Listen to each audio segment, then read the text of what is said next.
Si alguien me hubiera dicho que unos años después, las mismas personas que me miraban como si fuera una baratija, me estarían rogando por ayuda, me habría reído porque pensé que era una película.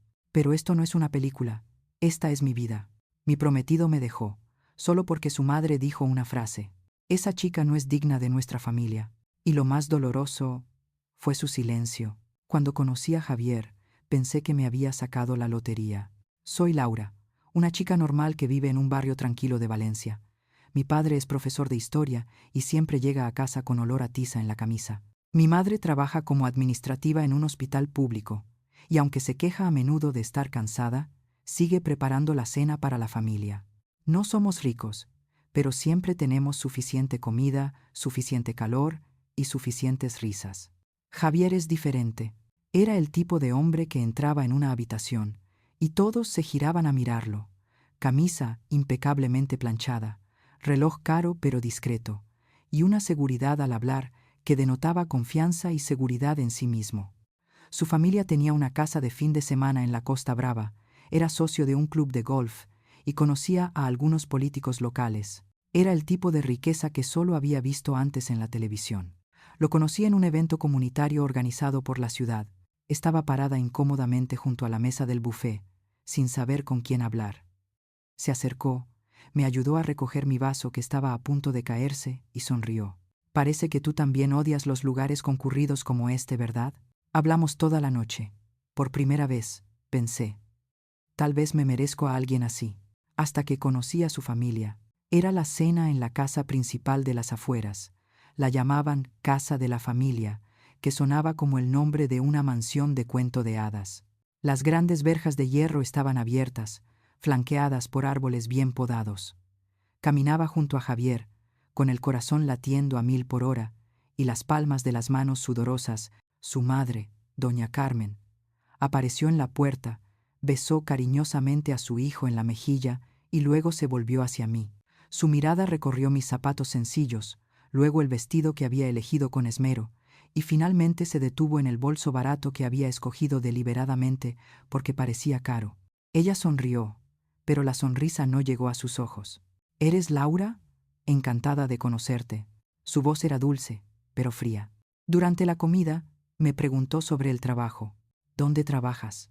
Sí, trabajo como gerente de un pequeño equipo en una empresa mediana. No es muy grande, pero me gusta mucho. I go. Ella asintió y respondió cortésmente. Trabajo estable. Un trabajo estable es bueno. Pero Javier, ya sabes, él está en otro nivel. Intenté restarle importancia riéndome, diciéndome a mí misma que simplemente estaba siendo demasiado sensible, hasta que ella preguntó, ¿a qué escuela va? Respondí con orgullo el nombre de la Universidad Pública de Valencia. Por un instante, vi un destello de decepción en sus ojos. Fue breve, pero suficiente para hacerme ahogar la emoción. Ah, esa escuela está bien. En aquel entonces, la mayoría de nuestros amigos estudiaban en Madrid, Barcelona o fuera de Europa. Dejó el tema y luego cambió de tema, hablando de un pariente que acababa de graduarse de una prestigiosa escuela en Inglaterra. Durante la comida, el padre de Javier, Antonio, se mostró más amable. Me preguntó sobre mis aficiones y mis viajes, pero cada vez que hacía una pregunta, lo veía mirar a su esposa, como para comprobar si la había formulado correctamente. Esa noche, de camino a casa, Javier me tomó de la mano. ¿Qué te parece? Mi madre es un poco difícil, pero se acostumbrará a ti. Sonreí con ironía. Está bien, estoy bien. Solo estoy un poco nerviosa. Pero en mi cabeza resonó una vocecita. Reprobé un examen del que ni siquiera sabía cuál era la pregunta. Después de aquella noche, comencé a cambiar. Me conecté a Internet para ver videos sobre cómo usar el cuchillo y el tenedor, el orden de las copas de vino y cómo sostener una copa con clase. Aprendí a distinguir entre diferentes tipos de vino y cómo pronunciar platos franceses que antes había ignorado. Vendí algunas cosas viejas y ahorré dinero para comprar vestidos nuevos, de aspecto más caro, aunque seguía preocupada por el final de mes. Cada vez que tengo la oportunidad de visitar la casa de Javier, me preparo con tanto esmero como si fuera a una entrevista de trabajo. Llego temprano, llevo pequeños regalos y me acuerdo de los cumpleaños de todos. Procuro no hablar muy alto, no reírme demasiado y no contar historias demasiado comunes. Simplemente creía que si me esforzaba lo suficiente, verían que realmente amaba a Javier, y eso sería suficiente. Pero hay una persona que lo ve todo. Marta, mi mejor amiga, estaba sentada frente a mí en el café de siempre, con la barbilla apoyada en la mano, mirándome fijamente. Laura, últimamente hablas diferente. Incluso has practicado sonreír de una manera dulce y elegante. Me reí, intentando bromear. Bueno, me caso pronto. Tengo que ser más madura. Marta no sonrió. Me miró fijamente. ¿O acaso intentas convertirte en otra persona para complacer a su familia? Laura, te lo pregunto en serio. ¿Todavía te reconoces a ti misma? Esa pregunta me dejó sin palabras.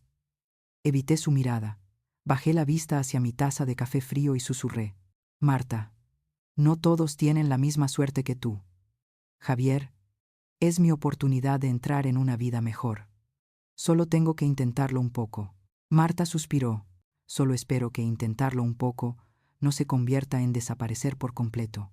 Esa noche me quedé tumbado en la cama, mirando al techo, preguntándome, si renunciara a todo lo que Javier tiene, la casa, el dinero, los contactos, ¿seguiría queriendo estar con él? La respuesta es sí, pero no me atreví a preguntar de vuelta. Si renuncio a todo lo que intenté hacer para complacer a su madre, ¿me seguiría eligiendo? Sin saberlo, las respuestas a esas dos preguntas me estaban esperando justo delante, durante esas 2 cenas fatídicas. 2 cenas hicieron añicos la invitación de boda, desenmascararon la verdadera cara de la familia perfecta y me obligaron a elegir entre el amor, el respeto propio y mi propia vida. La primera cena, fatuita, transcurrió mejor de lo que esperaba. Era un sábado por la tarde, a principios de verano. Valencia aún tenía luz vespertina, un cielo de color naranja pálido sobre los árboles que rodeaban la villa de Javier. Doña Carmen me había llamado unos días antes. Su voz sonaba más amable de lo habitual. Ven a cenar este fin de semana. Solo la familia. Quiero estar más cerca de ti antes de la boda. La escuché con una mezcla de alegría y temor. Después de meses de intentarlo, tal vez por fin me había abierto su corazón. Pasé toda la tarde eligiendo un vestido, yendo y viniendo 3 veces, hasta que finalmente me decidí por uno sencillo y modesto, ni muy llamativo ni muy barato. La cena comenzó sin contratiempos. La larga mesa estaba puesta como en una revista, mantel blanco, copas de cristal, velas amarillas tenues. Doña Carmen contaba historias sobre sus parientes, sus relaciones familiares, importantes. El señor Antonio me preguntaba por mi trabajo, asintiendo respetuosamente de vez en cuando. Hubo un pequeño momento que me enterneció. Al hablar de la boda, doña Carmen también dijo, tenemos que hacerlo precioso. Javier es el hijo mayor, y esta es la primera boda en la familia. Sonreí, y mi corazón se alivió un poco. Quizás Marta se preocupaba demasiado. Quizás yo solo necesitaba más tiempo. Hasta que nos quedamos solos en la cocina. Estábamos recogiendo los platos después de la cena. Javier y su padre seguían sentados a la mesa hablando del trabajo. Sus risas resonaban en el comedor. Tomé el plato de la mano de doña Carmen y dije cortésmente, «Déjà m'ayudart». No me miró. Simplemente puso la pila de platos en mi mano y luego, con calma, abrió el grifo. Su voz se elevó, suave, uniforme, pero más fría que el hielo. «Laura, tenemos que hablar de la boda. Mainas». Hice una breve pausa, intentando mantener la calma en mi voz. «Sí, ¿quieres hablar de los detalles de la boda?» «No». Cerró el grifo, se dio la vuelta, y por primera vez esa noche me miró fijamente a los ojos. Creo que esta boda no debería celebrarse. Por un segundo, pensé que había oído mal. Solté una carcajada, un sonido que desentonaba en la lujosa cocina. «Estás bromeando, ¿verdad?» Su rostro estaba completamente serio. Ni un atisbo de dulzura. «Eres una chica buena y educada. No te odio. Pero no eres adecuada para mi hijo». Cada palabra que salía de sus labios era como un veredicto firmado. «Tu padre es profesor, tu madre es administrativa. Son trabajos muy respetables», recalcó. «Pero no le sirven a Javier. Necesita una esposa que le dé una ventaja, un apellido, una red de contactos, la capacidad de abrirle más puertas en su carrera». Sentí que me temblaba la mano y que parte del agua de mi palma salpicaba el suelo. «Pero, lo amo», oí mi voz ronza. «Eso, ¿no importa?» Doña Carmen se encogió de hombros. como si yo acabara de decir algo inocente. Claro que importa. Pero el amor no da dinero, ni le abre las puertas a Javier a las mesas donde necesita sentarse. Vienes de otro mundo. No sabes cómo se juega aquí, y no quiero perder el tiempo enseñándote. Cada palabra, otro mundo, parecía arañarme el corazón. De repente, todas las veces que había tenido problemas con la cuchara, pronunciado mal el nombre de un plato, llevado la ropa equivocada, parecían una lista interminable de errores. Javier, ¿sabe lo que piensas?, pregunté, agarrándome al borde del lavabo. Sé que estás preocupada, respondió ella. Es una buena persona y no quiere hacerte daño. Pero en el fondo, te entiende y no se siente desesperado. Es demasiado amable para decirlo. Yo no soy tan amable como él, así que hablo por él. Se me cayó el alma a los pies. Piénsalo bien. No quiero armar un escándalo y que todos queden mal. Puedes ir buscando una excusa para terminar. Di que todavía no están listos. Mamá y papá se encargarán de hablar con los conocidos. Nadie te culpará. Se dio la vuelta y volvió a abrir el grifo, como si la conversación acabara de formar parte del momento de recoger los platos. Me quedé allí unos segundos más, tragando saliva. Si hubiera dicho algo, si hubiera reaccionado, quizá las cosas habrían sido diferentes. Pero no lo dije. Dejé el plato en el estante. Me limpié las manos y volví al comedor con el rostro tan tranquilo que ni siquiera Javier lo notó. ¿Estás bien?, preguntó, apartando una silla para que me sentara. Estoy un poco cansado. Probablemente por el alcohol intenté sonreír. Quizás debería irme a casa temprano. De regreso, Javier me tomó de la mano y me preguntó preocupado. ¿Te molesta mi mamá? Es un poco controladora, pero me quiere a su manera. Miré el rostro del hombre que amaba, vi la honestidad en sus ojos, y no tuve el valor de decir, mi madre acaba de decir que me merezco a alguien mejor que tú. Esa noche, me quedé tumbado en la cama de mi pequeño apartamento, mirando al techo. Solo tenía dos preguntas en mente. ¿De verdad piensas como ella? Y si es así, ¿por qué sigues queriendo casarte conmigo? Pero la vida no te da mucho tiempo para pensar. Solo te da una segunda bofetada, más fuerte, más clara, para impedir que te engañes a ti mismo. La segunda cena tuvo lugar 2 semanas después. Doña Carmen me llamó, con un tono de disculpa. El otro día estaba un poco nerviosa. Siento si sonó brusca. ¿Te gustaría venir a cenar este fin de semana? Me gustaría volver a hablar en un ambiente más tranquilo. No quiero ir. Cada célula de mi cuerpo grita, no te vayas. Pero una parte de mí aún alberga esperanzas y susurros. Tal vez cambió de opinión. Tal vez todo fue un malentendido. Voy. La cena de aquella noche transcurrió sin tensión. Fue extrañamente normal. Hablamos del tiempo, de un próximo evento benéfico y del equipo de fútbol favorito de Javier, hasta que se levantó y dijo que iba a bajar a la bodega a elegir una botella especial. La puerta del comedor se cerró tras él, dejándome a solas con doña Carmen y la luz amarilla sobre la larga mesa. Dejó el cuchillo y el tenedor, se limpió la boca con la servilleta y luego me miró, esta vez sin andarse con rodeos. Laura, lo he pensado bien. No me retracto de lo que dije el otro día. Solo quería aclararlo para que lo entendieras. Tenía las manos frías, aunque la habitación estaba cálida. Tú y Javier no sois una buena combinación estratégica. Me reí, una risa seca. Lo siento, pero ¿no somos una empresa en proceso de fusiones que necesite una estrategia? Ella no sonrió. Sus padres han dedicado muchos años a construir esta posición. Necesita una esposa que lo acompañe, no alguien a quien tenga que arrastrar. ¿Conoces a algún familiar de empresarios, políticos o empresarias que puedas presentarle? No pude responder. No porque no tuviera ninguna, sino porque de repente me di cuenta de que ella realmente creía que el matrimonio era solo una combinación de bienes y conexiones. Esta vez no guardé silencio. ¿Le has preguntado alguna vez a Javier qué es lo que quiere? ¿O simplemente has pensado en qué tipo de esposa necesita para que encaje en tus planes? Entrecerró los ojos, pero su voz permaneció tranquila. Es mi hijo. Sé lo que necesita, aunque él no lo sepa. Y tú lo estás distrayendo. En ese momento se abrió la puerta de la bodega. Javier entró, botella en mano, sonriendo. Encontré una botella de reserva de 12 años. A papá le encantará. We have decided this very time. Lo miré a él, miré a su madre y de repente me encontré al borde d'un précipicio. Si vuelvo a guardar silencio, caeré. Javier interrumpí su relato. Necesito que respondas una pregunta ahora mismo. Me miró sorprendido. ¿Qué te pasa, cariño? Respiré hondo, escuchando los latidos de mi corazón en mi pecho. Si tuvieras que elegir entre mí y la aprobación de tu madre, ¿a quién elegirías? La habitación quedó en completo silencio. El señor Antonio alzó la vista, con el rostro ligeramente molesto. Cariño, empezó. No tiene por qué ser así. Doña Carmen le echó un vistazo y él guardó silencio. Javier me miró, luego a mamá y después de nuevo a mí. Pude ver el pánico en sus ojos, como un niño obligado a elegir entre sus padres. Esta no es una pregunta justa, dijo en voz baja. Me estás obligando a elegir cuando no tengo por qué hacerlo.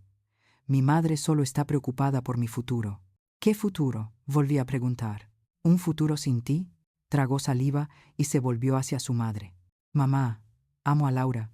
Quiero casarme con ella. Por un instante creí oír la respuesta que esperaba. Se me cayó el alma a los pies, hasta que continuó.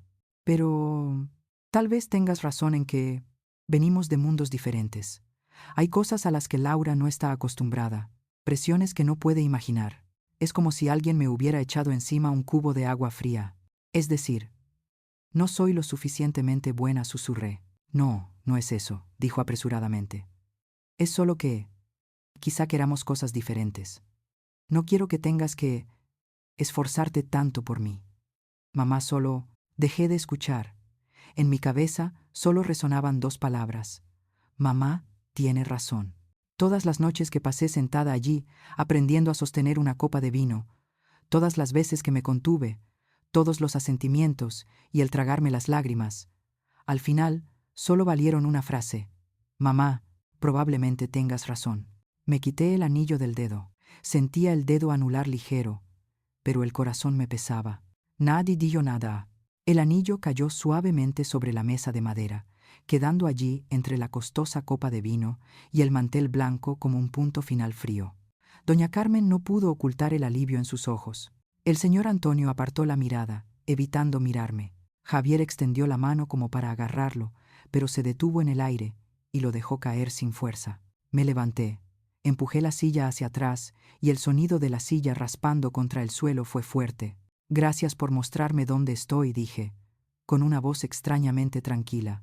Al menos ahora ya no tengo que adivinar. Nadie me detuvo. Salí de casa de la familia con mis tacones altos cuidadosamente elegidos para combinar con su estilo. Bajé los fríos escalones de piedra y pasé por el jardín donde había pensado tomarme las fotos de mi boda. Esa noche no llovía, pero me sentía empapado por dentro y por fuera. De camino a casa, me llamó Marta. Miré la pantalla, dudé un segundo y luego contesté. ¿Qué pasa?, preguntó. Y con solo oír mi voz y decir, hola, ya sabía que algo ocurría. Abrí la boca con la intención de contar sobre la cena, sobre el anillo que había sobre la mesa, sobre la frase, mamá probablemente tenga razón. Pero se me hizo un nudo en la garganta. Solo puedo decir una frase. Marta, esta boda no se repetirá. I have once a billion. I have once a billion. Al otro lado de la línea, tras unos segundos de silencio, oí un profundo suspiro. De acuerdo. Entonces, a partir de mañana, volvemos a empezar. Paso a paso.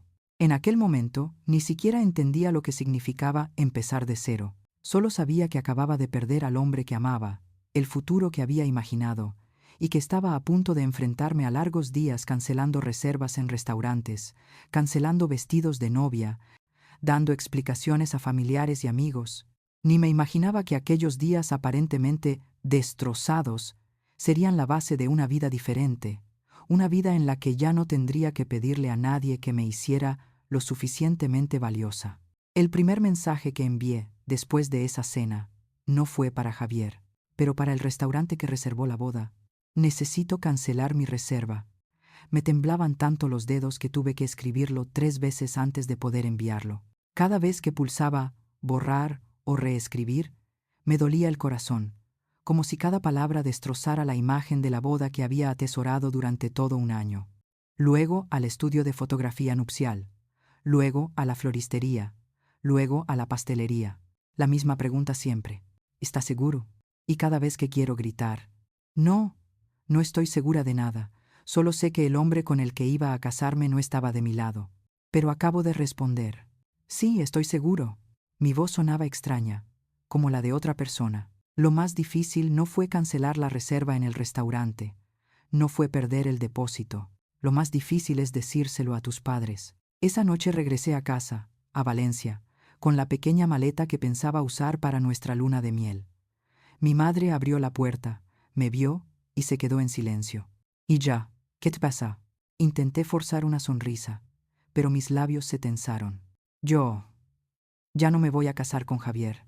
De repente, la casa quedó en un silencio sepulcral. El televisor del salón seguía encendido, pero todo lo demás quedaba ahogado por el sonido de los latidos de mi propio corazón. Mi padre salió de dentro, todavía con la misma camisa arrugada que siempre se ponía después de clase. Me miró durante un largo rato y luego me preguntó con suavidad. ¿Por qué? Se los conté. No todos los detalles, pero lo suficiente para que lo entendieran.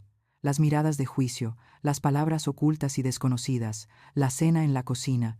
El mamá probablemente tenga razón de Javier. Mientras yo hablaba, mi madre se tapaba la boca con los ojos rojos. Mi padre permanecía en silencio, apretando y aflojando los puños. Cuando terminé de hablar, él simplemente suspiró. Se sentó en la silla frente a mí y miró fijamente a los ojos de su hija. Lamento no haberlo visto venir antes, pero, sinceramente, prefiero verte llorar durante unos meses, a verte llorar el resto de tu vida en una familia que te obliga a pedir permiso para ser tú misma. Se me llenaron los ojos de lágrimas, no solo de dolor, sino de alivio. Mi madre me abrazó, llorando y murmurando. Mi hija no es indigna de nadie. Quien diga lo contrario tiene un problema en la vista. Pero a pesar de que dijeron eso, seguí cayendo. Caer en un pozo profundo, donde todos los planes, los sueños, las invitaciones de boda preimpresas con el nombre Laura y Javier se convierten en una broma. Los días siguientes los viví como una sombra. Marta me llevó a su casa para que me quedara porque no quería que estuviera sola. Me quedé tumbada en su estrecho sofá, mirando al techo, escuchando el tráfico de fuera, pero sin fuerzas para levantarme y hacer nada más que ir a trabajar y volver a casa.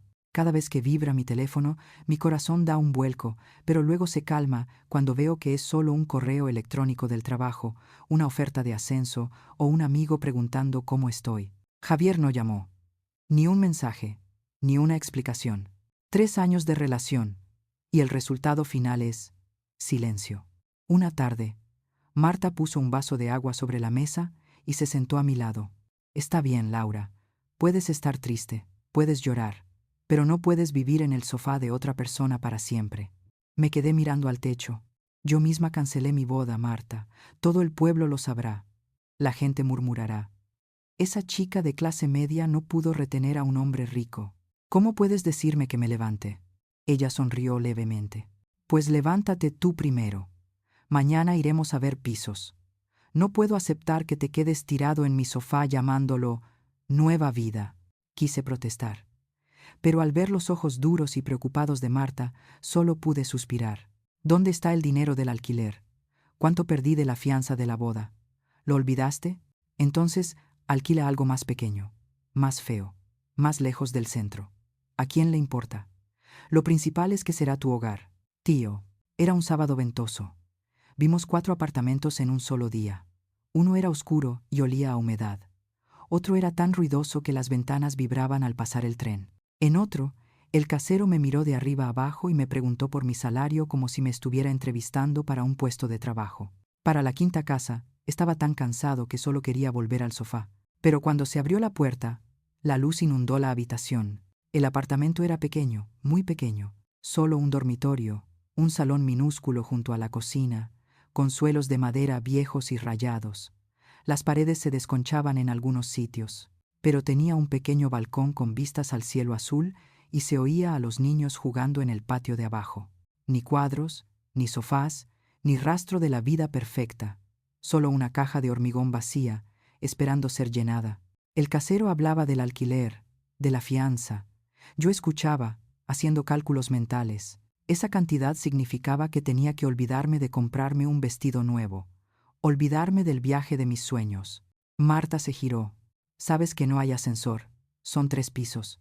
Está bien, dije, sorprendida de lo tranquila que sonaba. Lo consideraré un pase para el gimnasio. Ella me miró fijamente. ¿Qué quiere decir? Me quedo con esta. Para otros, esa declaración es simplemente una decisión de alquiler. Pero para mí, fue la primera vez después de la anulación que tomé la iniciativa de elegir. Algo para Tino porque encaje con la familia de nadie, no por prestigio o reputación, sino porque quiero. Mudarse de casa es una batalla. Compramos de segunda mano por internet, subiendo a cuestas cada cómoda y silla 3 pisos. Marta maldecía medio en broma cada vez que se golpeaba la cabeza con el marco de una puerta. El novio de Marta trajo algunas cosas viejas de su casa. Por la noche, extendíamos un colchón delgado en medio de la sala, poníamos música a bajo volumen en nuestros teléfonos y comíamos pizza barata entre las cajas de cartón. Cuando Marta y su novio volvieron a casa, el apartamento quedó en un silencio repentino. Ni risas, ni pasos, solo yo y las 4 paredes. Me senté sola en el suelo, apoyada contra la pared. A mi lado había una cajita llena de cosas que no me había atrevido a abrir. Invitaciones de boda sin entregar, facturas pagadas, pequeños recuerdos. Y el anillo, lo saqué y lo coloqué en la palma de mi mano. La luz amarilla se reflejaba en el anillo, evocando un pasado que, apenas unas semanas antes, había creído que se haría realidad. Podría venderlo, podría pagar la fianza que perdí, podría hacer cualquier cosa, excepto volver a usarlo. Después de un largo rato, me levanté, abrí el viejo cajón de madera, metí el anillo y lo cerré. Quédate ahí, me dije a mí misma, suavizando la voz. Perteneces a otra vida. No fue un ritual de fuego, ni una escena de lamentos como en las películas. Fue solo un simple gesto, pero al cerrar el cajón, sentí como si una puerta se cerrara lentamente dentro de mi pecho. No está completamente cerrado, pero sí lo suficiente como para que el viento del pasado no sople con tanta fuerza como antes. En los meses que siguieron, viví como una persona que aprende a caminar de nuevo después de un accidente. Cada mañana me levanto más temprano de lo habitual, me preparo un café y miro hacia el balcón. El vecino de abajo riega las plantas, una anciana pasea a su perro, un niño monta en bicicleta con dificultad. La vida sigue su curso. Aunque mi boda se haya esfumado como una burbuja, me volqué en el trabajo. Acepté todos los proyectos que me encomendaron mis superiores. Era la que se quedaba en la oficina hasta más tarde y la que se iba más temprano. Pedía más tareas, sugería ideas, con tal de que mi mente estuviera tan ocupada que no hubiera espacio para Javier ni para doña Carmen. Un día, mi jefa, Lucía, una mujer de unos 40 años, inteligente pero afable, me llamó a su despacho. Laura, ¿puedes decirme qué está pasando? Me sobresalté. ¿Hice algo mal? No, dijo, con una suave sonrisa. Lo hiciste bien, demasiado bien, tanto que empecé a preocuparme. La gente solo se esfuerza así cuando huye de algo. Guardé silencio un momento. Luego suspiré. Acabo de romper nuestro compromiso. Pensé que si estaba ocupada, pensaría menos tonterías. Lucía se reclinó en su silla, mirándome con una mirada que nunca le había visto a doña Carmen. La mirada de una mujer que había caído y sabía lo que se sentía. Yo también lo hacía, dijo. Trabajar hasta llegar a casa y caer rendida en la cama. Te mantenía con vida un tiempo, pero no te curaba. No confundas las dos cosas. Tras aquella conversación, seguí trabajando duro. Pero otra pregunta empezó a rondarme la cabeza. Si ya no me defino por con quién me voy a casar, ¿entonces quién soy? Por la tarde, después del trabajo, regresé a mi pequeño apartamento. Ya no había perfume caro de casa de Javier, ni sofá perfecto, ni palabras ingeniosas pero frías. Solo el suelo ligeramente desconchado, la estantería que construí yo misma, unas pequeñas plantas en macetas que compré en el mercado y una pared vacía en la que algún día colgaré algo, cuando sepa qué es lo que realmente me gusta. Todavía me duele. Todavía hay noches en las que me quedo mirando al techo, preguntándome una y otra vez, ¿por qué no soy lo suficientemente bueno? Pero gradualmente, esa pregunta comenzó a cambiar. Ya no. ¿Cómo ser digno de ellos? Lo cual es, ¿por qué mi valía debería estar definida por ellos? Todavía no tengo una respuesta. Solo sé que, entre ir al trabajo, volver a casa, cocinar sola en la pequeña cocina, extender el mantel para cubrir la mesa rayada, poco a poco voy aprendiendo a vivir conmigo misma, no con la versión que otros quieren. Y fue durante ese periodo aparentemente aburrido, entre noches tranquilas, comidas a solas, mañanas mirando al balcón, cuando se sembraron las semillas de una nueva vida. Ni me imaginaba que, a partir de una fiesta a la que no quería ir, de una simple conversación en la cocina de un desconocido, otro hombre entraría en esta historia. No llevaba consigo la promesa de clase o conexión, sino algo que creía que ya no merecía. Un amor normal, pero sano. Conocí a Sergio en una fiesta a la que, en primer lugar, no quería ir. Marta me sacó a rastras del apartamento un sábado por la noche, a pesar de todas mis protestas. No dije, aferrándome al marco de la puerta como una niña. No quiero estar en medio de una multitud de desconocidos, sonriendo incómodamente y fingiendo que estoy bien. Laura, no tienes que fingir, dijo Marta mirándome y suspirando. Ven, tómate algo, quédate en la esquina. Pero tienes que darte cuenta de que tu vida no termina aquí. Casa de la familia allá. La frase, tu vida no termina ahí, resonó en mi cabeza durante todo el camino a la fiesta. Era un apartamento grande en el centro que pertenecía a una amiga de Marta. La música estaba alta, había mucha gente, y se mezclaban los olores a cerveza, perfume y cigarrillos. Me quedé de pie en un rincón de la cocina, con un vaso de agua en la mano, sintiéndome tan fuera de lugar como un profesor que hubiera entrado por error en la habitación de un alumno. Y entonces te vi, un hombre alto, con las mangas de la camisa remangadas, forcejeaba con un abridor de botellas de vino, con el ceño fruncido como si la chapa le hubiera ofendido en una vida pasada. Nuestras miradas se cruzaron por casualidad. Supongo que tú tampoco quieres estar aquí, solté sin pensar. Se rió, una risa profunda y genuina. ¿Revelado? Creía que era un buen actor. Llevo más de 10 minutos en la cocina con el abridor de botellas. Sí, estaba pensando que si finjo estar ocupada con esta botella de vino el tiempo suficiente, la gente podría pensar que tengo cosas importantes que hacer y que no tengo tiempo para socializar. Me reí a carcajadas, una risa tan natural que incluso a mí me sorprendió. Hablamos en ese rincón de la cocina durante tanto tiempo que un amigo tuvo que venir a recordarnos. Oigan, ¿van a salir ustedes dos a la sala para demostrarle a la gente que todavía existen? Sergio, así se llama, trabaja en consultoría ambiental. Habla de inspecciones de fábricas, de empresas que quieren mejorar su imagen ecológica, de las veces que tuvo que discutir con el jefe de un cliente por una decisión que afectó a todo un río. Lo dijo con los ojos brillantes, no para presumir, sino porque realmente le importaba. Cuando me preguntó, ¿a qué te dedicas?, esperaba el momento familiar, la mirada inquisitiva, la pregunta sugerente. Hay algo más ambicioso. Pero Sergio se limitó a ladear la cabeza y a sentir. Parece que lo haces bastante bien. Liderar un grupo no es fácil. Sin peros, sin excusas, simplemente un reconocimiento. Y eso, para mí en ese momento, valía más que cualquier halago florido. Nuestra primera cita fue un domingo por la mañana. No fue en un restaurante elegante, ni en un bar en la azotea, sino en un pequeño café en una esquina, con sillas de madera viejas y paredes cubiertas de carteles de música antiguos. Llegué 10 minutos antes, pensando que si no me sentía cómodo, usaría el trabajo como excusa para irme. Pero cuando lo vi entrar, con la mano levantada en señal de saludo y una sonrisa ligeramente tímida, supe que no volvería a casa pronto. Estuvimos sentados durante 4 horas. Hablamos de todo y de nada. Películas, música, pequeños viajes, desastres culinarios, platos que una vez me prohibió volver a cocinar jamás. Entonces, en algún momento, la historia se acercó más a mi herida. Casi me caso, dije, mientras mis dedos jugueteaban con la taza de café. Pero no lo hice.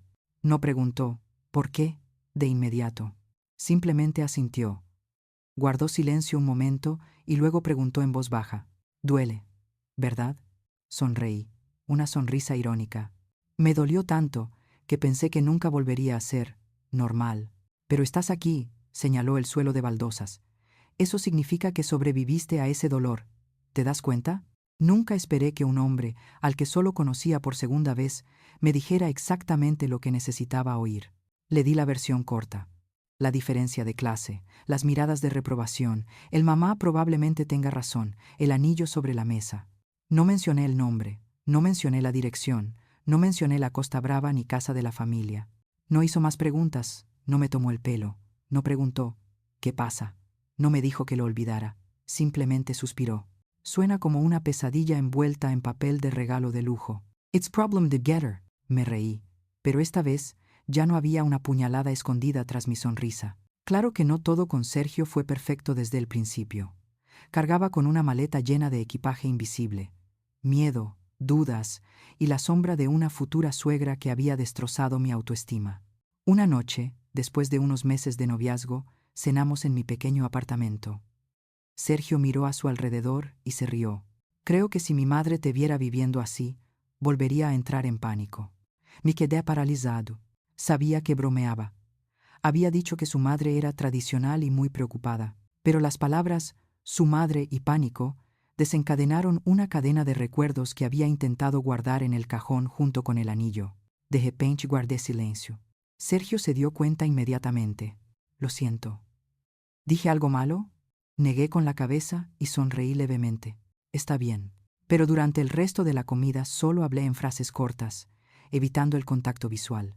Una parte de mí estaba enfadada conmigo misma. ¿Por qué un simple chiste me convirtió de nuevo en una niña temblorosa delante de doña Carmen?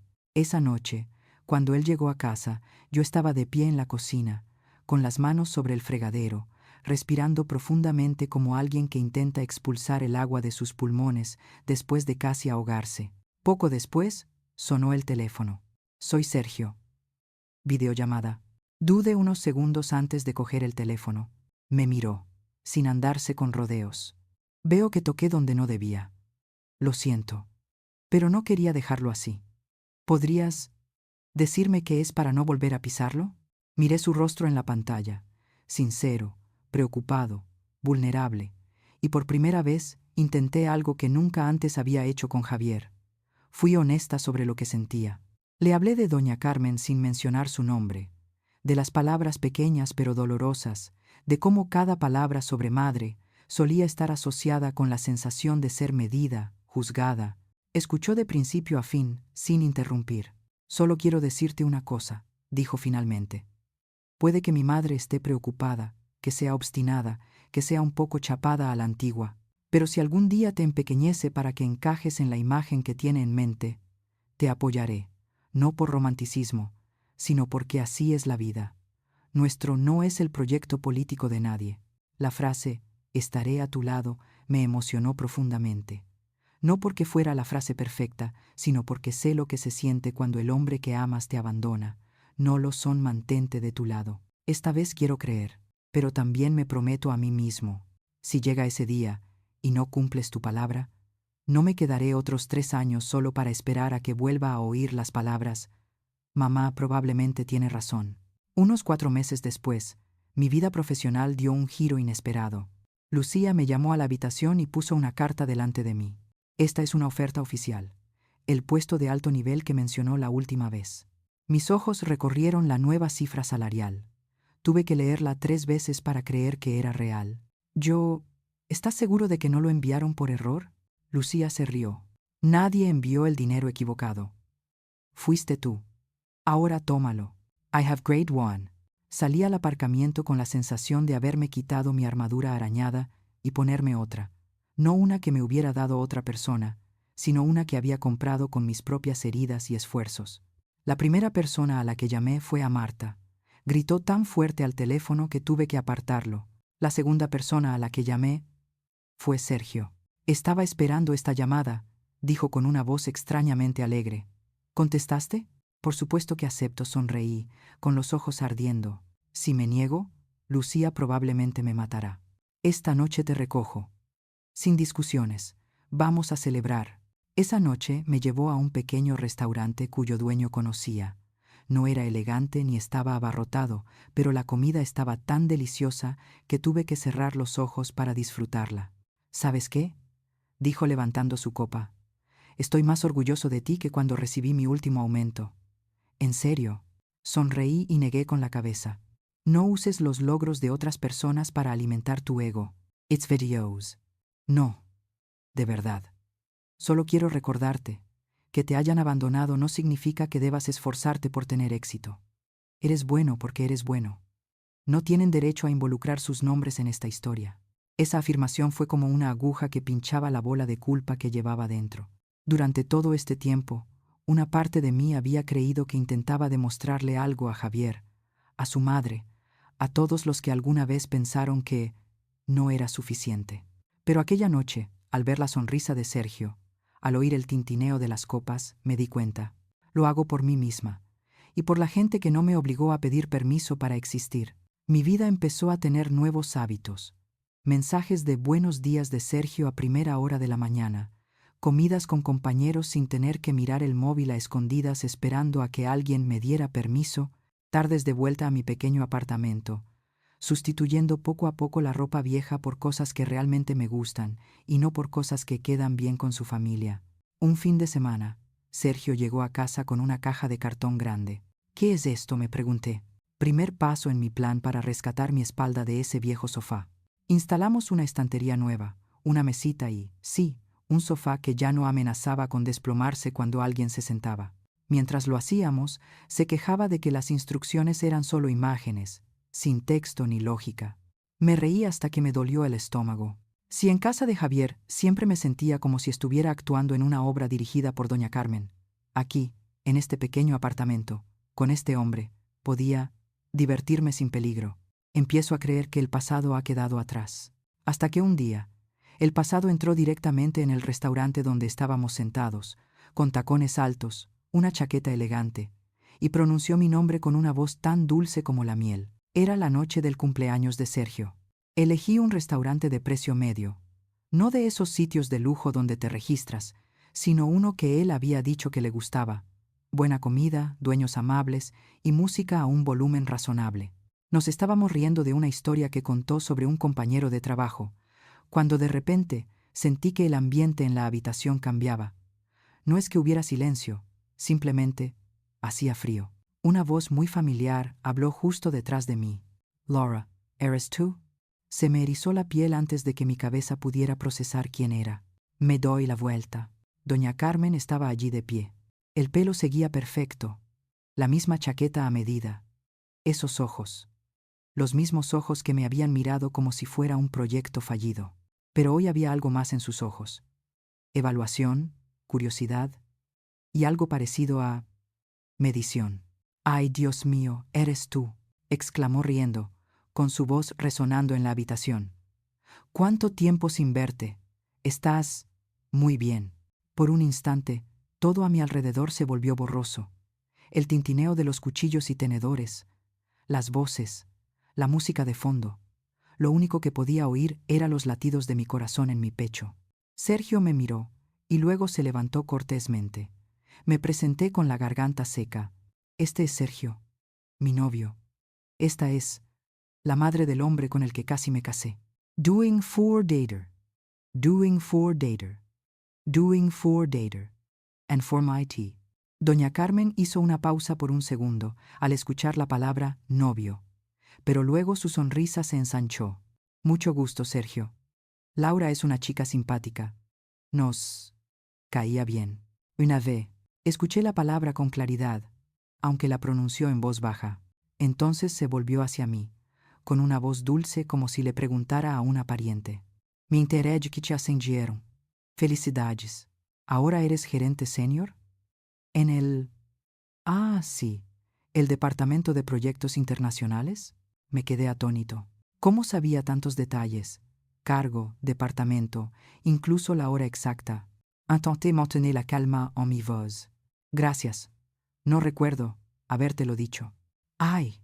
La pequeña Valencia dijo haciendo un gesto con la mano. Una conocida de una conocida. Además, el asunto de la vieja familia. Sigo vigilándolo. Sentí que Sergio me apretaba suavemente la mano por debajo de la mesa.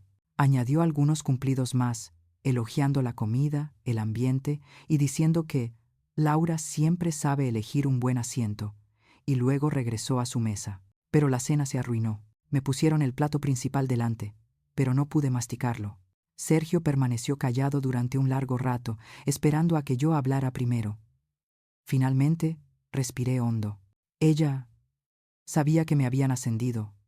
Sergio sabía dónde trabajaba, qué hacía. Nunca se lo conté. I said, active wider. ¿Cómo crees que lo sabe? De esa familia. De Javier. De la gente de la que intenté mantenerme alejado. Dejé el cuchillo y el tenedor, con la sensación de que se me hubiera desprendido una capa de piel vieja, dejando al descubierto carne cruda. Creí que había construido un mundo que ya no podían tocar, susurré, pero resulta que siguen estando en algún lugar al borde, mirando hacia adentro. Sergio puso su mano sobre la mía, esta vez sin apretar, solo sosteniendo. Solo pueden mirar. No tienen derecho a entrar a menos que usted abra la puerta. Esta noche no voy a abrir la puerta. No. Pero tengo la sensación de que lo de esta noche fue solo un toque. No te equivocas. Esta noche es solo el primer golpe. Al día siguiente, aquellos golpes en la puerta se convertirían en llamadas, mensajes de texto, súplicas, cartas que aparecían bajo mi puerta. Se avecina una tormenta. Esta vez, no solo regresó el pasado, sino también la desesperación, las deudas, la adicción, y una madre dispuesta a hacer cualquier cosa para salvar al hijo que me había abandonado en silencio. Después de aquel encuentro en el restaurante, viví en un estado constante de sensación, de ser observada. No es la típica inquietud, sino esa sensación de salir de casa y volver de repente solo para asegurarte de que nadie te sigue. Tomo una ruta distinta para ir al trabajo, otra para volver a casa, pero esa inquietud persiste. Entonces llegó la primera llamada telefónica. Era una reunión por la tarde cuando me llamó un número desconocido. Rechacé la llamada. 2 minutos después, volvió a llamar. Colgué de nuevo. A la tercera llamada, dejé que sonara y luego lo silencié, enviándolo al buzón de voz. Anoche, mientras ponía agua a hervir, escuché el mensaje de voz. Al oír la primera palabra se me quedó la mano paralizada sobre la tetera. La voz de doña Carmen, ya no tranquilo, ya no resonaba como una orden en el comedor, sino ronco, tembloroso, hecho pedazos. Laura, por favor, escúchame. Sé que me equivoqué. Sé que dije cosas imperdonables. Pero Javier está en problemas. Perdió su trabajo, bebe todo el tiempo. Dice que lo arruinó todo. No puedo sacarlo de esto. Solo te escucha a ti. ¿Eres la única a quien ha escuchado alguna vez? Me apoyé contra la pared de la cocina. No te pido que vuelvas con él. Sé que es egoísta. Solo te pido que le digas que no lo odias, que aún tiene una oportunidad. Por favor, Laura. Por favor. El mensaje terminó con un sollozo ahogado, seguido de un pitido frío. Durante unos segundos sentí algo parecido a lástima. La imagen de Javier, borracho, desempleado, viviendo a costa de sus padres, parecía una sombra distorsionada del hombre que caminaba a mi lado, seguro de sí mismo con su impecable traje. Entonces intervino otra pregunta.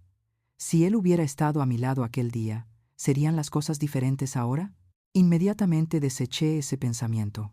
Borro los mensajes de voz. Bloqueo el número. Pero ella no se detuvo. 1 hora después, otra llamada, y otra más. Mensajes, llamadas, mensajes en redes sociales. Los bloqueé todos, pero cada vez que el teléfono vibraba, se me aceleraba el corazón, como si doña Carmen pudiera colarse de la pantalla y volver a mi vida. Finalmente, en un momento de agotamiento y rabia, le envié un mensaje de texto. Si necesitas hablar, te veré una vez, durante 15 minutos, en una cafetería abarrotada. Después de eso, por favor, no me vuelvas a contactar. El mensaje de texto. Gracias. No te molestaré si aceptas reunirnos. Llegó apenas unos segundos después. Ella lleva mucho tiempo esperando a que yo me ablande. Nos encontramos en un café grande cerca del centro, a la hora del almuerzo, con mucha gente entrando y saliendo. Elegí un asiento cerca de la puerta de cristal, de cara a la calle, en parte para sentir que no me acorralaban, en parte para recordármelo a mí misma. Puedo levantarme e irme cuando quiera. Cuando entró doña Carmen, casi no la reconocí. Su cabello, antes tan cuidado, ahora estaba recogido apresuradamente, dejando al descubierto algunas canas. Su maquillaje ligero no lograba ocultar las ojeras. Su ropa aún estaba en buen estado, pero ya no tenía ese aire de superioridad que la caracterizaba antes. Apretó su taza de café con ambas manos, como si se aferrara a lo único cálido que le quedaba. Gracias por venir, comenzó, con una voz mucho más baja de lo que recordaba. Sé que no merezco la oportunidad que me has dado. Vine, intenté mantener la voz serena, para acabar con esto. Dímelo. Ella comenzó a contar sobre cómo Javier ya estaba distraído en el trabajo incluso antes de que termináramos, sobre los plazos incumplidos, las mañanas en que llegaba oliendo a alcohol, sobre su despido y luego el dinero que pidió prestado para invertir en un proyecto supuestamente infalible que resultó ser una estafa. Ahora está en casa, dijo, mirando su taza de café. Duerme todo el día y bebe toda la noche. No me escucha, solo habla de ti. Dice que se equivocó al elegir. Ella me miró, y por primera vez vi algo inesperado en sus ojos. Miedo. Lo sé.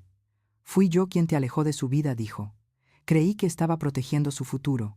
¿Quién lo iba a imaginar? Interrumpí. ¿Estás aquí para pedirme que vuelva con Javier? No, dijo apresuradamente. No me atrevo. Solo te pido que hables con él, que le demuestres que no está completamente perdido. Quizás si le dices algo, acepte ir a terapia, dejar de beber. Eres la única persona a la que ha escuchado. Soy madre, y estoy peor que tú. En otro universo, tal vez me ablandaría.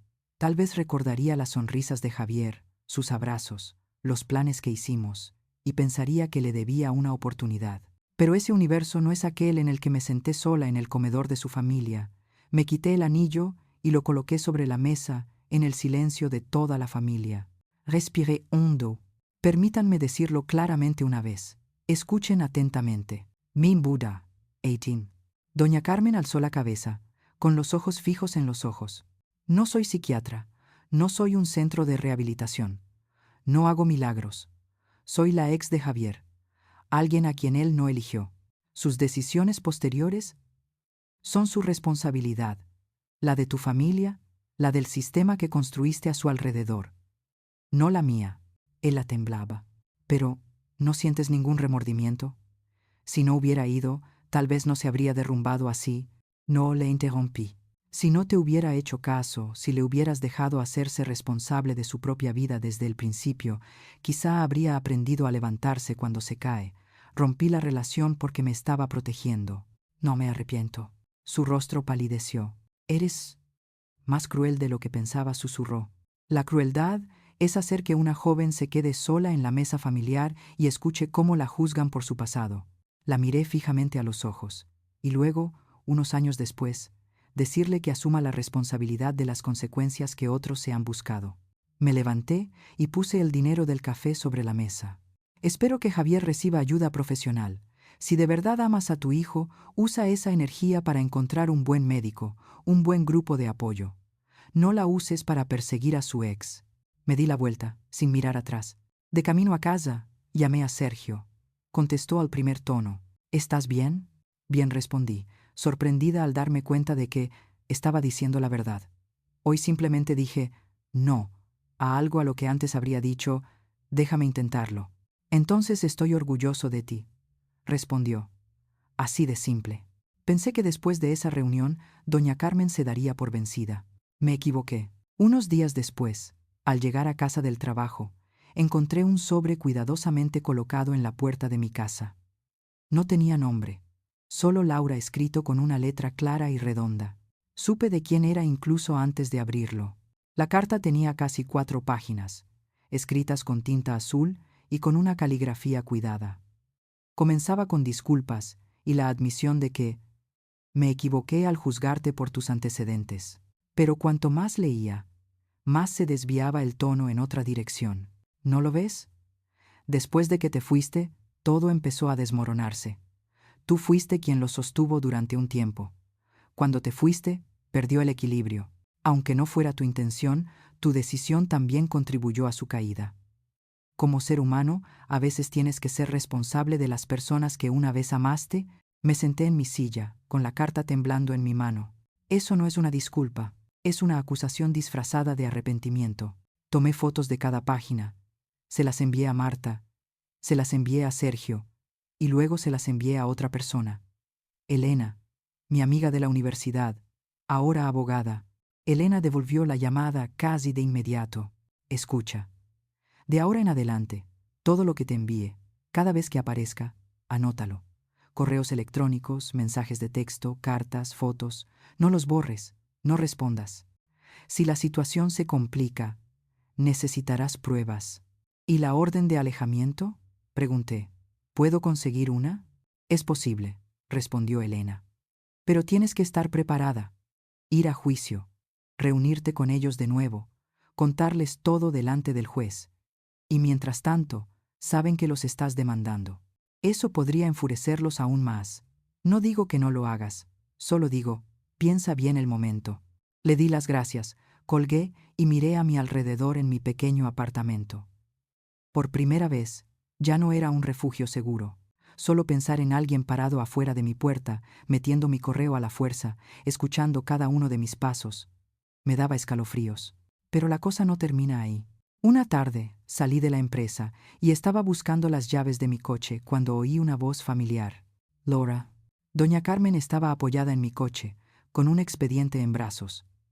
Al verme, se acercó rápidamente y me extendió el expediente como si fuera una tarjeta de visita. Aquí tienes el último currículum de Javier. ¿Puedes echarle un vistazo? Trabaja para una gran empresa y acaba de ser ascendido. Simplemente envíaselo al Departamento de Recursos Humanos y diles algo positivo. Solo necesita una entrevista, una oportunidad. En ese momento, todas las reverencias educadas, las comidas elaboradas, las palabras frías disfrazadas de preocupación, de repente se volvieron cruelmente ridículas. El hombre que una vez me dijo que yo no tenía ninguna estrategia para el futuro de su hijo, ahora me suplicaba que usara mi posición para salvar su carrera. No dije, pronunciando cada palabra con claridad, no haré eso. Puso los ojos en blanco. Solo tienes que enviarlo. Te escucharán. Estás donde te necesitan. ¿No lo ves?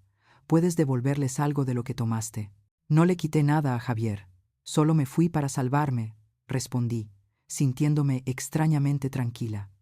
Estás en el estacionamiento de mi empresa, armando un escándalo en medio de tu turno. Si no te vas ahora, llamaré a seguridad. Algunos de mis compañeros pasaron, me miraron de reojo, me reconocieron y luego intentaron fingir que no me habían visto. Sentí una vergüenza intensa que me subió por la nuca, pero esta vez no me hizo callar. Saqué mi teléfono. Llamé directamente al departamento de seguridad del edificio. Di mi nombre completo. Describí la situación e hice hincapié en: esta persona ha intentado repetidamente establecer contacto no deseado y ahora se presenta en la zona privada del empleado. Doña Carmen me miró con los ojos muy abiertos, incrédula. Quizás, en su mente, yo seguía siendo la chica que intentaba sonreír con dulzura a pesar de los insultos por mi origen. Llegó seguridad. Hablaron con ella y anotaron sus datos. Subí al coche. Todavía me temblaban las manos, pero esta vez era por la adrenalina, no por el miedo. Esa noche, informé oficialmente de todo a Recursos Humanos, enviando todos los correos electrónicos, fotos, cartas e incluso la breve grabación de la conversación en el estacionamiento que alcancé a transcribir antes de llamar a seguridad. Pasé de ser alguien que toleraba para evitar problemas a alguien que activamente se protegía. Luego vinieron una serie de días en los que mi teléfono se convirtió en un campo de batalla. Extrañas cuentas en redes sociales enviaron mensajes. ¿No crees que estás siendo cruel? ¿Ni siquiera puedes ayudar con una simple llamada? Abajo había frases mezcladas con español y palabras que reconocí como propias del estilo de escritura de Doña Carmen. Recibí correos electrónicos de remitentes desconocidos en mi bandeja de entrada personal. Javier te quería muchísimo.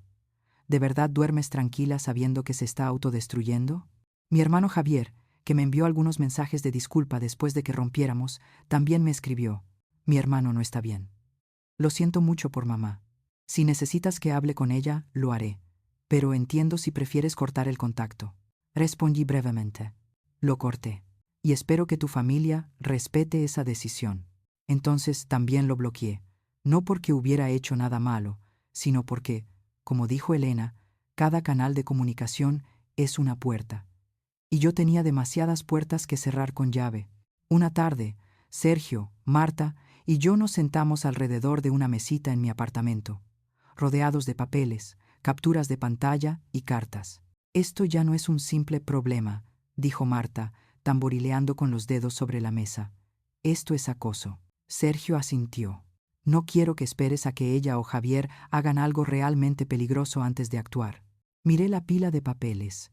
Luego a las 2 personas que estuvieron ahí para mí cuando me estaba derrumbando y cuando me estaba recuperando. ¿Qué podemos hacer?, pregunté. Sigue haciendo exactamente lo que estás haciendo, dijo Sergio. Anótalo. Infórmalo a la empresa. Infórmalo al edificio. Si vuelven a aparecer en la puerta, llamaré a la policía antes de que puedas decidir si es demasiado. Marta interrumpió. Y si es necesario, solicitaremos una orden de alejamiento. Que quede por escrito que no pueden acercarse. Asentí con la cabeza. Algo seguía moviéndose en mi interior.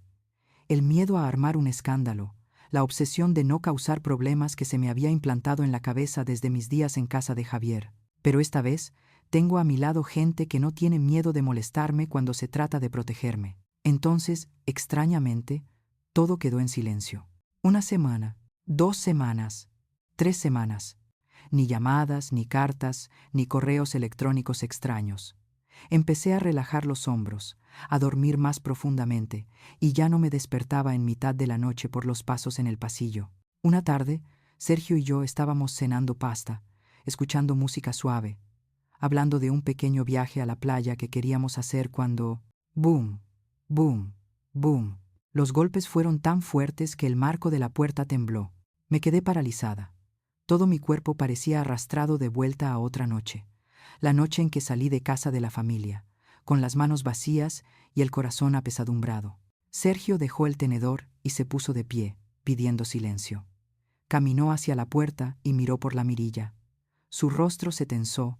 «Son ellos», dijo volviéndose en voz baja. «Javier y su madre». Los golpes volvieron a sonar, esta vez acompañados de un grito, ligeramente ebrio. «Laura, abre la puerta. No puedes seguir escondiéndote así. Me debes una charla». Me quedé a pocos pasos de la puerta, con el corazón latiendo a 1000 por hora. «Está borracho», susurró Sergio. «Estoy detrás de ti». Tragué saliva, intentando evitar que me temblaran tanto las piernas que me desplomé. «No te debo nada», dije, intentando que mi voz fuera lo suficientemente alta como para que me oyeran por la puerta. «Vete de aquí, Javier».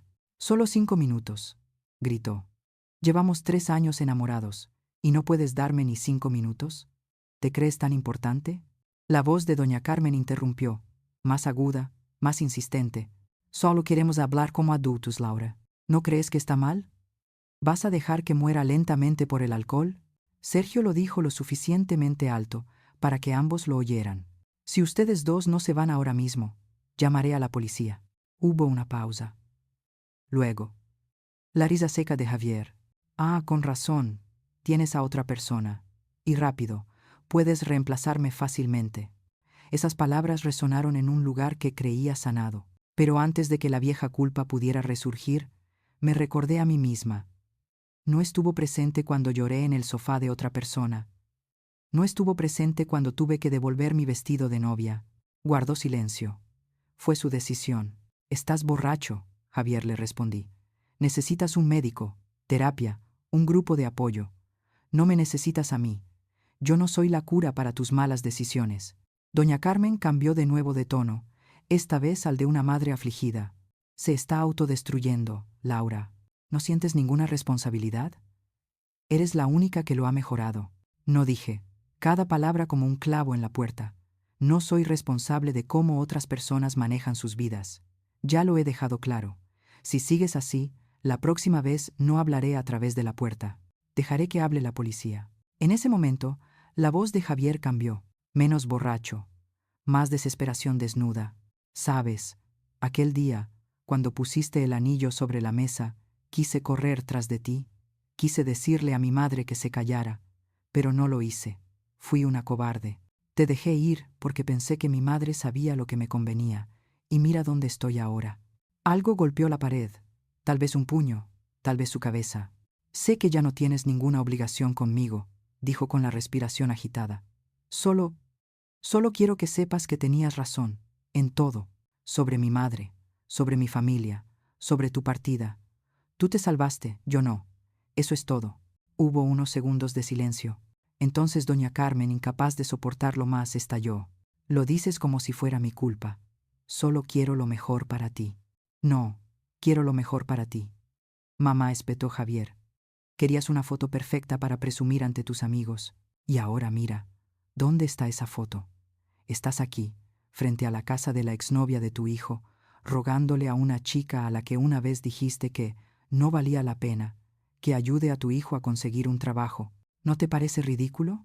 Me quedé detrás de la puerta, escuchándolos discutir. Por primera vez no sobre mí, sino sobre un sistema de creencias del que yo había sido víctima. Una parte de mí se enterneció, la parte que amaba a Javier, que creía en las palabras «te protegeré». Esa parte susurró «abre la puerta, dame un abrazo, dime que todo estará bien». Pero la otra parte, la parte que había estado sentada en el suelo de este pequeño apartamento, que había guardado el anillo en el cajón, la parte que había sostenido la carta de doña Carmen, con sus sutiles acusaciones, mantuvo mi mano sobre la cerradura. Sergio me puso la mano en la espalda. Ni empujaba ni tiraba. Solo me recordaba que no estaba sola. Finalmente, dije en voz baja, pero con claridad: Javier, espero que encuentres la ayuda que necesitas. De verdad. Pero mi puerta no volverá a estar abierta para ti. Ni esta noche, ni la próxima vez. Te deseo paz, pero fuera de mi vida. Le oí reír, una risa entrecortada. Al menos, esta vez me lo dijiste a través de la puerta. La última vez, simplemente dejaste el anillo. Supongo que eso es un avance. Se oyó el sonido de pasos tambaleantes que se desvanecían. Doña Carmen permaneció inmóvil unos segundos más. Casi podía sentir su mirada a través de la puerta, intentando adivinar qué había dentro. Si yo apoyada en Sergio, o yo desplomada, o yo llorando. Entonces el sonido de sus tacones resonó a lo lejos. Sergio me abrazó con fuerza. «Está hecho», susurró. Temporalmente, respondí con voz ronca. Pero esta vez, no esperaré hasta la próxima vez para pedir ayuda. Esa noche, después de que me dejaron de temblar las manos, me senté en mi escritorio, encendí la computadora y le escribí un largo correo electrónico a Elena, adjuntando todo. El video de la cámara del pasillo, que envió el administrador del edificio. Notas, cartas escritas a mano, mensajes de voz e informes de seguridad de la empresa. Esta vez, si tengo que ir a juicio, iré. No para demostrar mi inocencia, sino para marcar oficialmente una clara diferencia entre mi vida y el caos que reina en su familia. Pensé que después de esa noche de golpear la puerta, me derrumbaría. Pero, curiosamente, a la mañana siguiente, cuando la luz del sol inundó el apartamento, simplemente me sentí cansado pero menos. Unos días después, en lugar de que llamaran a la puerta, se oyó un pequeño ting del teléfono. Un mensaje de un número que pensé que nunca volvería a ver, el hermano de Javier. El mensaje no me pedía que volviera. No me acusaba. No pedía salvación. Simplemente trataba de un padre que por fin se enfrentaba a la locura de su esposa, de un hermano que entraba por primera vez en una sala de terapia, y sobre el hecho de que, quisiera o no, había escapado de un ciclo en el que, si me hubiera quedado, podría haber sido yo quien estuviera llamando a la puerta de alguien ahora mismo, rogándoles que me salvaran. Pero esa es la historia del final, de un giro que nunca esperé, cuando me di cuenta de que, a veces, caer y levantarse son dos partes del mismo milagro. El mensaje de texto del hermano de Javier llegó en lo que parecía una mañana cualquiera. Estaba en la cocina, esperando a que hirviera el agua, cuando sonó mi teléfono. Su nombre apareció en la pantalla, haciéndome detenerme. Había bloqueado a casi toda la familia, pero su número lo había olvidado. Hola Laura, seré breve, no te preocupes. Mamá, por fin paró. Papá le dijo que si no lo dejaba ir, se iría de casa. Dijo que ya había perdido a una buena nuera por su obsesión y que no quería perder también a su hijo. Javier ha aceptado ir a terapia. Su primera cita es esta semana. Yo lo acompañaré y estaré en la sala de espera. No mi madre. Solo quiero que sepas, nada de esto es tu culpa. Mi familia ya tenía problemas mucho antes de que llegaras. Irte fue lo mejor que pudiste haber hecho por ti. Gracias por ser amables con nosotros, incluso cuando no lo merecíamos. Espero que seas feliz. De verdad. Lo leí una y otra vez. Sentía emociones encontradas, alivio, tristeza y un poco de lástima por aquellos que finalmente se daban cuenta de que habían quemado su propia casa. No tardé en responder. Simplement envié un message de texto. Gracias por avisarme. Espero que reciba la ayuda que necesita. Lo demás depende de ti. Entonces colgué el teléfono. No lloré. No porque fuera insensible, sino porque me di cuenta de que mis lágrimas debían ser por las cosas que estaba construyendo, no por las que se habían quemado. La vida entonces no se convirtió en un cuento de hadas. Todavía tengo que ir a trabajar. Todavía tengo días estresados por las fechas límite. Todavía tengo momentos en que discuto con Sergio por tonterías, como quién olvidó comprar leche o quién olvidó sacar la basura. Pero todos estos conflictos ocurren en un espacio donde no tengo que demostrar que merezco ser escuchada. El gran proyecto que me asignó la empresa fue un éxito. Todo el equipo recibió elogios. Lucía me dio una palmada en el hombro en medio de la reunión y me dijo sin rodeos: no solo sobreviví a la caída, la usé como motivación para llegar más lejos. Que nadie vuelva a decir que soy solo una chica de clase media con suerte. Esa noche, Sergio y yo firmamos el contrato de alquiler de un nuevo apartamento. Más grande, más luminoso y, lo más importante, era nuestro desde el primer día. No había nadie más dentro de las paredes.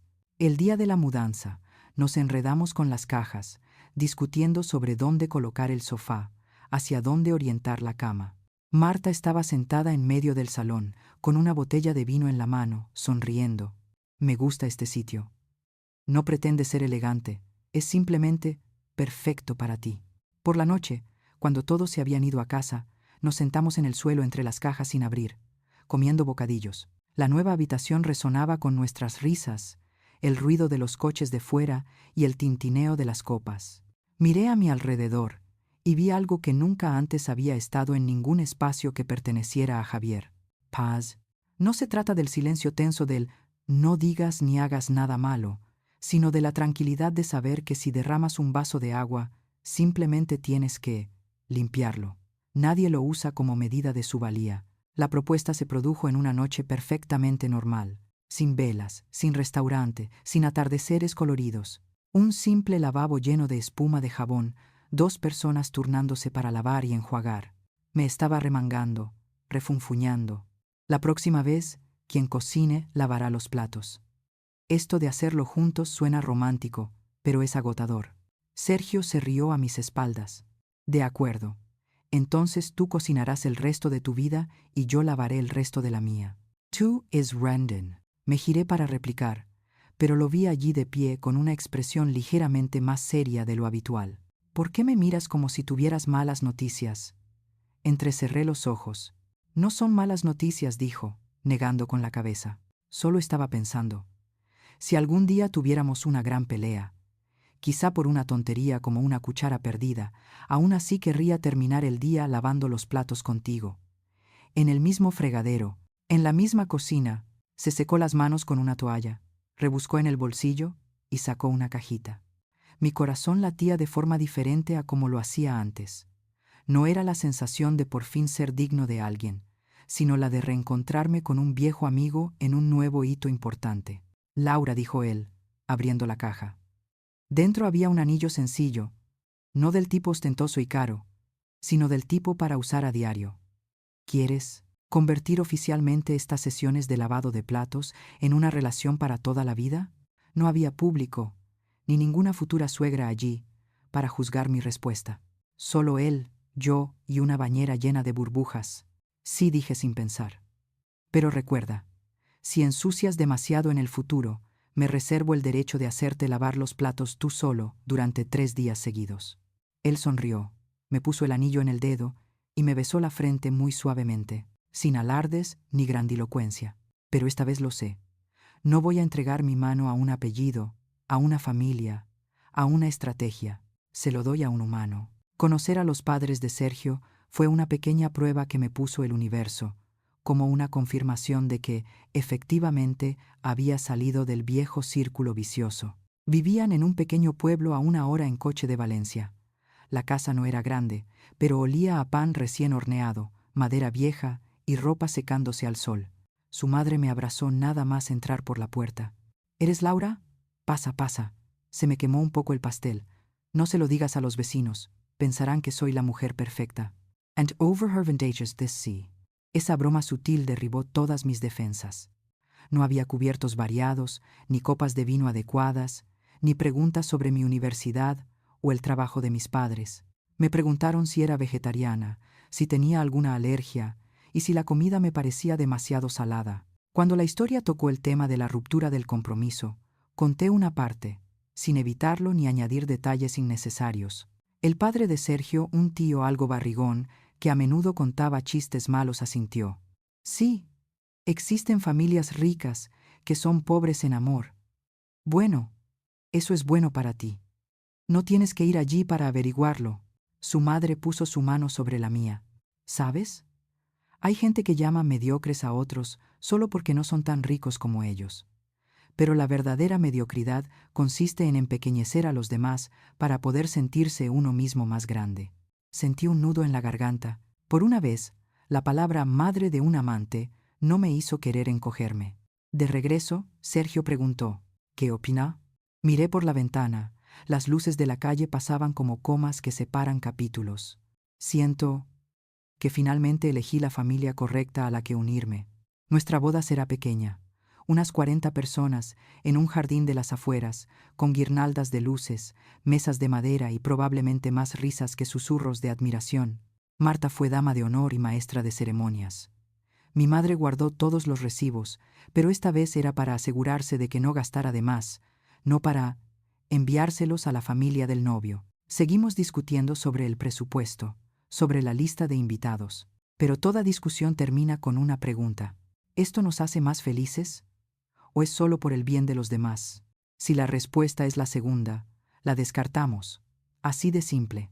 Volví a encontrarme con Javier, no borracho, no fuera de mi casa, sino en una cafetería cerca de la oficina. Estaba sentada con Marta, hablando sobre la música para la boda, cuando él entró. Vestía de forma sencilla, su rostro estaba más delgado, pero sus ojos brillaban con más intensidad. Él me vio. Ambos nos detuvimos un segundo. Nada de repeticiones, nada de disculpas reiteradas, nada de intentos de arrastrarme de nuevo a una historia que ya había terminado. Él simplemente asintió con la cabeza. Un leve asentimiento, lo suficiente para decir, te veo. Respondí con un gesto similar asintiendo. Yo también te veo. Luego tomó el café y se marchó sin regresar. Marta me miró. ¿Estás bien? Respiré hondo y sentí que mi corazón seguía latiendo con regularidad, ni más rápido ni con más fuerza. Bien, en realidad, me alegro de que tengas mejor aspecto. ¿No tienes miedo? ¿No estás enfadado? No negué con la cabeza, porque esa ya no es mi historia. Bajé la mirada hacia mi mano. El nuevo anillo, reluciente bajo la luz del café. Ya me fui de ahí. Y esta vez no voy a mirar atrás para pedirle permiso a nadie para ser feliz. Si escuchas esto, quizá te preguntes, ¿por qué Laura contó una historia tan larga? ¿Solo para decir que la familia de su ex la despreciaba y que luego encontró a alguien nuevo? No lo son. Cuento esta historia por 3 razones. Y cada razón es una pregunta para ti, la persona que está viendo este vídeo. La primera, ¿alguna vez te has perdido algo? ¿Bandera roja de la familia de tu pareja solo porque la quieres mucho? ¿Te consuelas pensando que, con que se amen los dos basta? Mientras que cada vez que vas a su casa tienes que encogerte y representar el papel de la persona adecuada. Lunes, ¿la persona que amas te apoyará o se hará a un lado para no ofender a nadie? Javier me dijo una vez que me quería. Creo que sí, a su manera. Pero a la hora de elegir, guardó silencio. Y el silencio también fue una respuesta. La persona que está a tu lado hoy, si tuviera que elegir entre ti y la aprobación de los demás, ¿qué haría? Martes. ¿Estás asumiendo la responsabilidad de cosas que no son tuyas? Cuando una persona cae en una depresión, desarrolla una adicción, pierde su trabajo, no siempre es culpa de quien la abandonó. A veces, es el resultado de toda una vida de evasión de responsabilidades, de haber sido protegida por otros y de que la familia tomara decisiones por ella. No tienes ninguna obligación de ser la cura para aquellos que decidieron excluirte. No te cuento esta historia para que sientas lástima por mí. Te la cuento para que, si estás en una relación donde tienes que demostrar que eres digna cada día, sepas que irse no es un fracaso, no ayudarlos. Hasta el final no es malo. Proteger tu propia paz no es egoísta, sino una forma de madurez. Si alguna vez te han juzgado por la familia de tu pareja debido a tu origen, profesión, forma de hablar o voz, comparte tu historia en los comentarios. ¿Quién sabe? Quizá alguien que lea esto descubra que no está solo. Y si quieres seguir escuchando historias como esta sobre el amor, sobre el dolor, sobre cómo nos levantamos y reescribimos nuestros propios finales, no olvides darle a me gusta, suscribirte y activar la campanita de notificaciones. No se trata de que yo consiga más números, pero la próxima vez, cuando necesites que te lo recuerden, suficiente. Aunque no pertenezcas a ninguna casa de la familia, aquí lo encontrarás.